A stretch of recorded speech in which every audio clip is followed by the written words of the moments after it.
안녕하세요. 여러분들은 수정토에 대해서 알고 계신가요? 수정토란 개구리알, 워터비즈라고 불리며 말랑말랑한 촉감을 지니고 있어 놀이용으로 자주 사용되고 있답니다.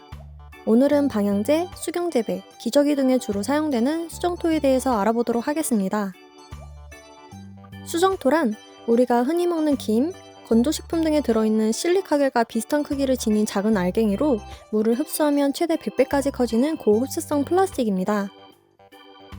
수정토의 주요 성분은 폴리아크릴산 나트륨이라는 고분자 화합물로 이루어져 있는데요.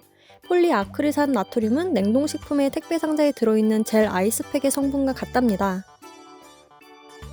이 물질은 초흡수성 고분자라고 불리며 이 고분자는 친수성을 가지고 있어 물과 잘 결합할 수 있답니다. 그렇다면 수정토는 어떤 원리로 커지게 되는 걸까요?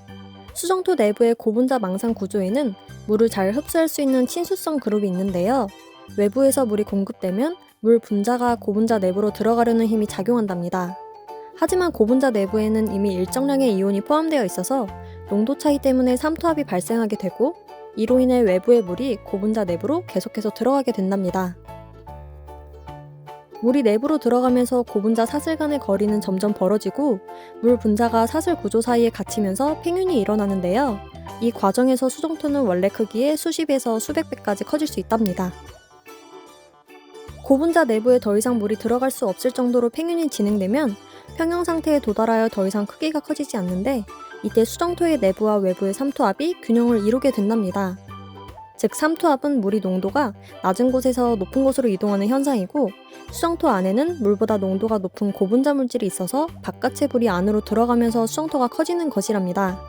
한마디로 수정토가 커지는 원리는 고분자의 친수성과 삼투압 효과에 의해 물을 흡수하고 팽창하는 과정이라고 할 수 있답니다.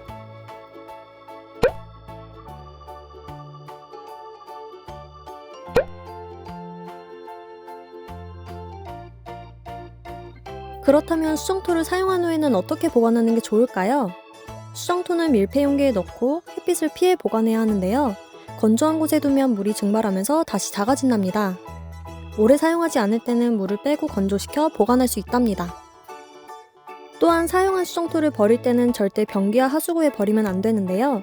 수정토를 소금물에 하루 정도 담가두면 삼투압에 의해 내부의 물이 빠져나와 수정토의 크기가 줄어드는데 이 줄어든 수정토를 햇빛에 바짝 말려 쪼그라들면 일반 쓰레기 봉투에 넣어서 버려야 한답니다.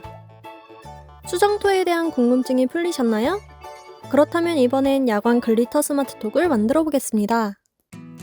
재료부터 확인해 볼게요. 종이컵, 수정토, 글리터, 돔, 스마트톡, 나무 막대. 먼저 수정토를 종이컵에 담아주세요.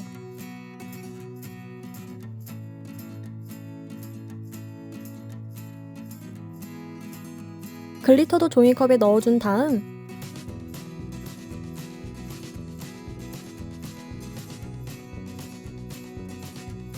나무 막대를 이용하여 섞어주세요.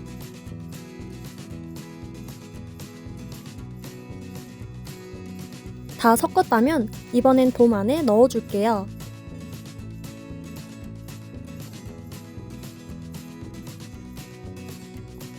넣었다면 스마트톡을 돔에 끼워 볼게요. 스마트톡을 만져보면 밑면에 홈이 있는 부분이 있는데요. 홈이 있는 부분에는 스티커가 부착되어 있어요. 이 부분은 핸드폰에 부착시켜 줄 거예요. 반대쪽 홈이 없는 부분을 돔 안에 끼워 줄게요. 이때 스마트톡은 꼭 접은 상태로 끼워 주세요. 딱 소리가 나야 제대로 끼워진 거랍니다. 스마트톡에 홈이 있는 부분에 붙여진 필름을 떼어준 다음 핸드폰에 붙여주면 야광 글리터 스마트톡 완성입니다. 오늘은 야광 글리터를 이용하여 스마트톡을 만들어 보았는데요. 수정토와 글리터가 만나 낮에는 블링블링하게, 밤에는 야광으로 연출된답니다. 반짝임이 영롱해 자꾸만 보게 되는 야광 글리터 스마트톡을 소중한 인형과 함께 만들어 보는 건 어떨까요? 오늘 체험이 수정토에 대하여 더 알아보는 소중한 기회가 되었으면 좋겠습니다. 그럼 다음 시간에 더 재미있는 체험으로 또 만나요. 안녕!